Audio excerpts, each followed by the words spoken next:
नमस्कार शेतकरी मित्रांनो, बघा आताच PM किसानचा हप्ता वगैरे येऊन गेलेला आहे.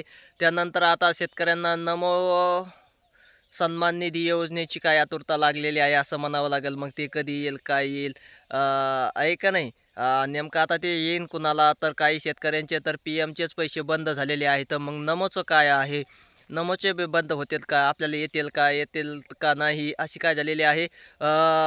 आतुरता लागलेली आहे सर्व शेतकऱ्यांना. त्यामुळं मग बघा आता ज्या शेतकऱ्यांना PM किसानचे हप्ते वगैरे आलेले आहेत, त्या शेतकऱ्यांना नमोचा हप्ता हा काय होणार आहे, फिक्स येणार आहे, त्यात काही शंका नाही. कारण आणि ज्या शेतकऱ्यांना PM किसानचे पैसे वगैरे पडले नाहीत, त्या शेतकऱ्यांना नमोचा हप्तासुद्धा येणार नाही. कारण तशा अटी काय केलेल्या आहेत शासनाने लावलेल्या आहेत.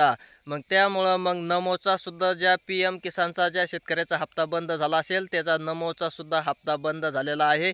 आणि येत्या थोड्या दिवसामध्ये काही नमोचा हप्तासुद्धा काय होणार आहे, शेतकऱ्याच्या खात्यावर वर्ग करण्यात येणार आहे. त्यामुळं सर्व शेतकऱ्यांनी काय करायचं आहे, लक्ष द्यायचं आहे की PM किसानचा हप्ता आला आहे, त्याचलाच फक्त नमोचा हप्ता येणार आहे. बाकी शेतकऱ्यांचे जे बंद पडले आहेत PM किसानचे हप्ते, त्यांना परत नमोचा हप्ता येणार नाही. तुम्ही KYCचा प्रॉब्लेम असेल असं काही म्हणत असाल, तर तसं काही नाही. शासनाने वरतूनच काय केली आहे, तर बरेच शेतकरी काय केले आलेले आहेत, वगळण्यात आलेले आहेत. कारण पती पत्नीच्या नावाने हप्ते आहेत.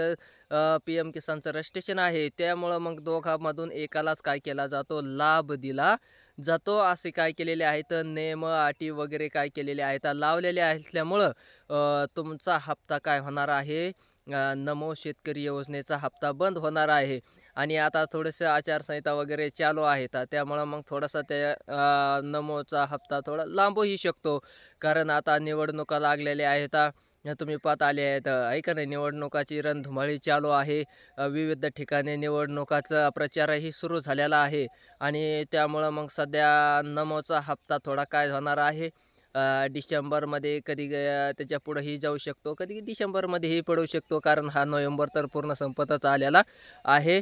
पण ते जे पात्र शेतकरी आहेत का नाही, तर PM किसानचे, त्या शेतकऱ्यांना काय होणार आहे, हा हप्ता त्यांच्या खात्यावर वर्ग केला जाणार आहे. आणि जर तसं काही जर अधिकृत वगैरे GR जर आला, तर मग आपल्या चॅनलवर काय केला जाईल, प्रसारित केला जाईल. आणखीन काही त्याचा GR वगैरे, नमो शेतकरी योजनेचा, नमो शेतकरी सन्मान निधी योजनेचा अधिकृत GR वगैरे आला नाही. आणखीन जर आला तर मग तिथं सांगितलं जातील की हप्ता कधी येईल, काय येईल, त्याच्यानंतर त्याची बजेटची तरतूद होईल, कधीपासून हप्ता खात्यावर वर्ग करण्यात येईल, त्याची वगैरे सर्व डिटेल काय केली जाते, GRच्या माध्यमातून शेतकऱ्यापर्यंत पोहोचली जाते.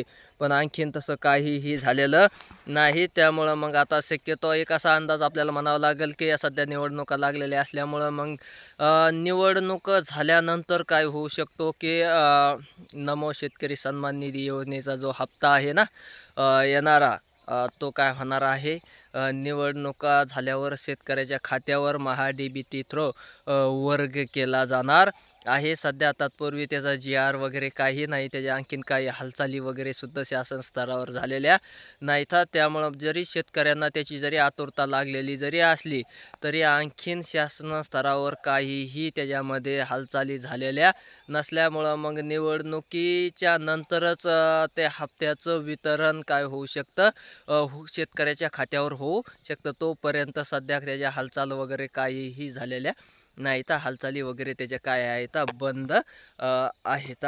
धन्यवाद.